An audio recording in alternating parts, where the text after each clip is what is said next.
मित्रों प्रणाम। आज होली का दूसरा दिन है। कल मैं वीडियो नहीं बना पाया क्योंकि होली की बहुत धूम थी, इसलिए मेरा यहाँ वेलनेस सेंटर में आना नहीं हुआ और यहीं वीडियो बनाने का सेटअप है। बड़े आनंद के साथ होली मनी, लोगों की हर्ष और उल्लास के साथ मैंने भी होली जैसे मनाता था वैसे बहुत अच्छी तरह मनाई और मैं आशा करता हूँ कि आप लोगों ने की भी होली बहुत अच्छी रही होगी और देश में और प्रदेश में होली अच्छी तरह से मनी। कल कई लोगों के फ़ोन आए, वो लोग दक्षिण में थे, घूमने गए थे, आ नहीं सके, तो उन लोगों ने मैं बताया कि अरे यहाँ तो होली मनाते ही नहीं हैं। तो जो है भाई, मैंने कहा होली का ज़्यादा जोर उत्तर भारत में ही होता है, बिहार बंगाल से लेके और पंजाब तक, राजस्थान गुजरात मुंबई में भी ठीक ठाक ही होली मनाई जाती है, लेकिन उत्तर प्रदेश में मथुरा की होली सबसे ज़्यादा नंबर 1 होती है। और मैं मथुरा में भी कई वर्ष रहा हूँ। मथुरा में जो है मैं मंदाकिनी अपार्टमेंट्स में रहा करता था और मैंने वहाँ कई वर्ष कोरोना के बाद बिताए और वहाँ का आनंद लिया, वहाँ की होली भी मनाई। मैं आप लोगों से अपनी होली वाली पिक्चर भी शेयर करूँगा। तो वहाँ की होली तो अजब गजब होली होती है, लेकिन भीड़ का आलम ये हो गया है कि अब वृद्धों, बच्चों और महिलाओं के लिए तो उस भीड़ में पर्व के दिन घुसना ही मुश्किल हो गया है।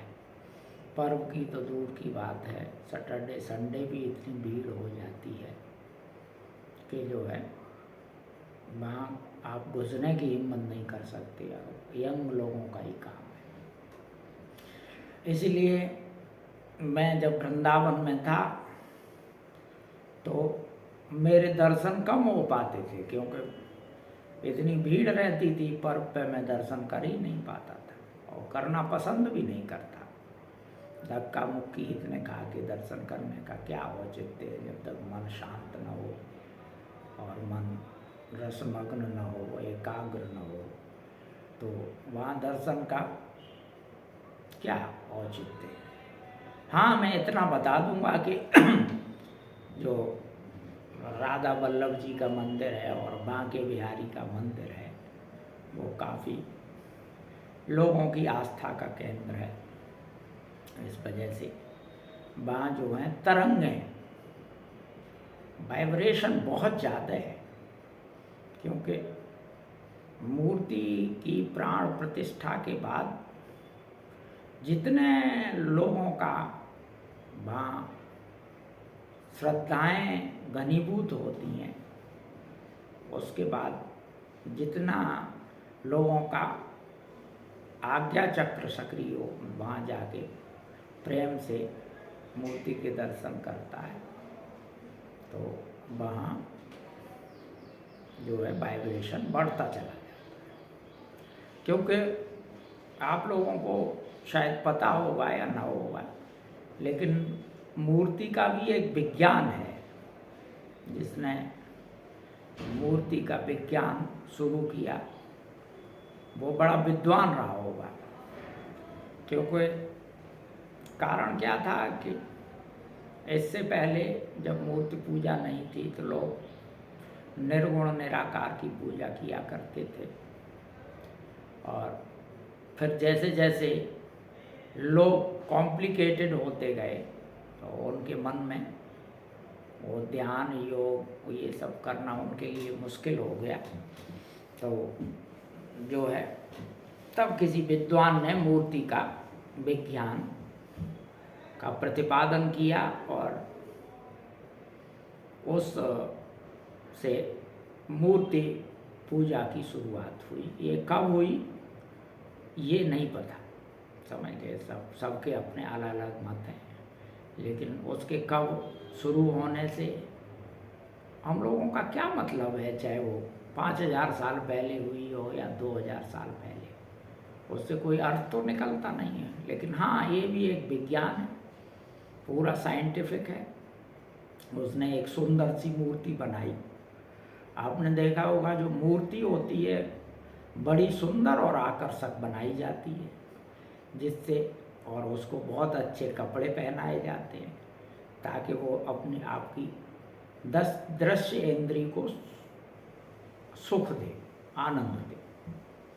समझ गए। देखिए बात वही है कि जो है विषय आनंद पे ही टूट रहा है। जो मेरी पुरानी आदत है बिना विषय के बहना और आनंद घूम फिर के आनंद पे आना, जिससे आपकी आंखें आनंद से भर उठें। मूर्ति को बहुत सुंदर बनाया, अच्छे वस्त्र पहनाए और जिससे उस पर बढ़िया इत्र लगाया, फूल बखेरे, जिससे आपकी नासिका सुंदर गंध लेके आनंद से भर सके।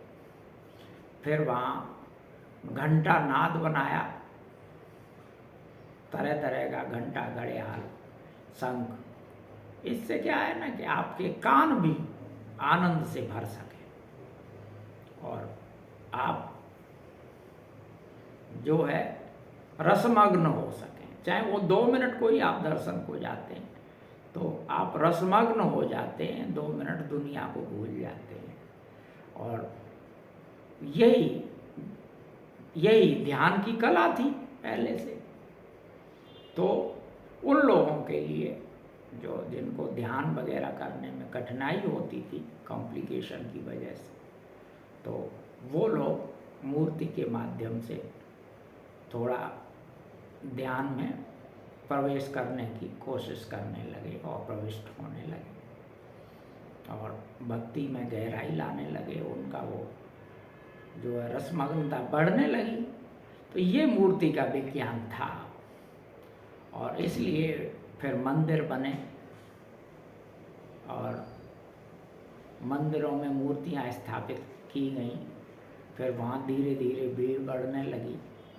तो जहाँ जहाँ मूर्ति होती है, जब आप रसमग्न होते हैं, एकाग्रचित्त होते हैं, तो आपके आज्ञा चक्र से कुछ किरणें निकलती हैं और मूर्ति पे पहुँचती हैं और मूर्ति में टक्कर खा के वो वापस आपके ऊपर गिरती हैं और आप अपने को अच्छा फील करने लगते हैं। बस यही विज्ञान है।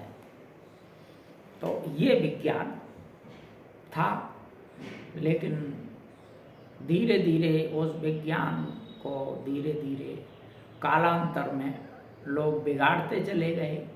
पुजारियों ने मंदिरों पे कब्जा कर लिया और उनके ईगो साथ में आसमान पे होने लगे और साधारण लोग जो थे वो वहाँ जाने लगे और लोग ये सोचने लगे कि वहाँ जाने से हम जो गलत कार्य कर रहे हैं वो सब खत्म हो जाएंगे, उनके परिणाम हमको नहीं भोगने पड़ेंगे। और ये मिथ भी फैलाए गए और वो मिथ फैला के पंडित पुजारी अपना पब्लिक से को लूटने लगे, लाभ उठाने लगे और ये एक सड़ी गली परंपरा जैसी हो गई है जो आज चल रही है। अब कुछ बाबाओं ने अभी 5-7 साल से ये प्रचार कर दिया कि जो है वृंदावन में रहने से आप तर जाओगे। अरे भाई, तरना क्या होता है, समझ गए। आप जो कर रहे हैं उसका परिणाम तो आपको मिलना ही मिलना है, समझ गए। और छोटी छोटी चीज़ों का गलत अर्थ बता के जो है ये लोग आपको मूर्ख बनाने लगे। अब जैसे रामानस में कहा गया है कि सम्मुख होए जीव मोय जबहीं, कोट जन्म आगा नासों तबहीं, समझ गए। अगर जीव मेरे सम्मुख हो जाता है तो मैं करोड़ों जन्म के पाप नष्ट कर दे। सम्मुख होने का मतलब क्या है? सम्मुख होने का मतलब ये है कि जो है जीव अपना मैं हटा देता है, तू ही हो जाता है उस भगवान में, उस शक्ति में। तो ये आप हो नहीं पाते, तो आपके कोटि जन्म के अग नष्ट कैसे होंगे? वो कोई मंदिर जाने से नष्ट थोड़ा ही हो जाएंगे। ये सब झूठ बात है। और धरती पे कोई ऐसा टुकड़ा नहीं है जहाँ आप आदमी मार के जाओ और जो है अगर अदालत ने आपको सजा नहीं दी है वो माफ़ हो जाए। वो आपको भोगनी पड़ेगी। आप धरती के किसी टुकड़े पे चले जाओ, धरती का कोई ऐसा टुकड़ा है ही नहीं जो आपके इस पाप को नष्ट कर दे और उसका परिणाम आपको न मिले। ऐसा संभव ही नहीं है। तो इस तरह के बाबाओं ने ऐसे प्रचार कर दिए कि वृंदावन में आके लोग तर जाते हैं, ये बिल्कुल झूठ है।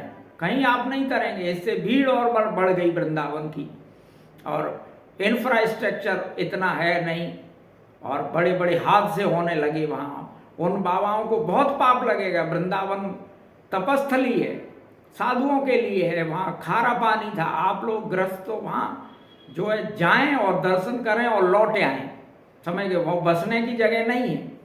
मैं आपसे फिर कहता हूँ, वो बसने की जगह नहीं है। खारा पानी इसलिए था कि जो है जो तपश्चर्या जिनको करनी है वो वहाँ रहें। आप वृंदावन में जाके आप लोग धंधा करते हैं, पहले जाते हैं बिहारी जी के दर्शन करने, वहीं बस जाते हैं, फिर आप धंधा करते हैं, पापकारी वहीं वहाँ इतना होने लगा। 3 वर्ष मैं देखा कि जो है तमाम पापकारी वहाँ होने लगा। तमाम जो है गुंडा बदमाश चोर लफंगा वहाँ बसने लगा जगह जगह से आके इस दुष्प्रचार से। वृंदावन आपको कोई नहीं तारेगा। वृंदावन ही नहीं, देश का कोई ऐसी जगह है जो आपको नहीं तारेगा। जो आपने किया है वो आपको भोगना ही पड़ेगा। ये हरिकिशन फक्कड़ कहता है, समझ गए। कभी ऐसा हुआ न होगा।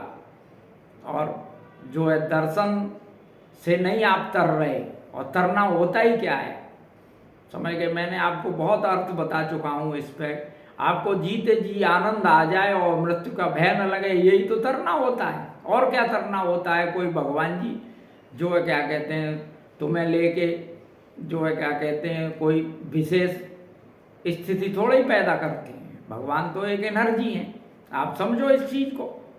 और एनर्जी के तो आप अंश ही हो, आप तो उन्हीं में लय वैसे ही हो।